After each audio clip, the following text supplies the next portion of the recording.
So last weekend, my friends and I decided to do something truly revolutionary, a screen-free weekend.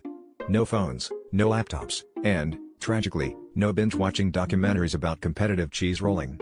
We all met up at Greg's cabin, tossed our devices into a locked box, and made a solemn vow to rediscover the joys of analog living.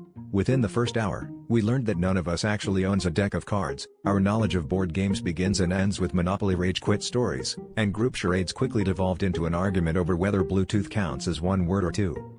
By the second hour, we were starting to get twitchy. Sarah tried to read a book but kept swiping the pages like an iPad. Kevin attempted to write a poem about nature, but ended up composing a heartfelt ode to Wi-Fi. Things got desperate when we realized we'd forgotten how to entertain ourselves. Greg suggested making lemonade the old-fashioned way, which apparently means holding a lemon in one hand and Google in the other, except, of course, we couldn't Google anything. We stared at the lemons for a solid 20 minutes, waiting for inspiration or possibly a YouTube tutorial to manifest out of thin air. That's when the real crisis began. Around dinner time, we noticed the cabin was suspiciously quiet.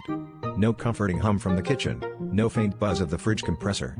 Greg went to grab some snacks and returned with a look of horror, holding what can only be described as a lukewarm, slightly weepy block of cheddar. "Guys, why is the fridge off?" he asked.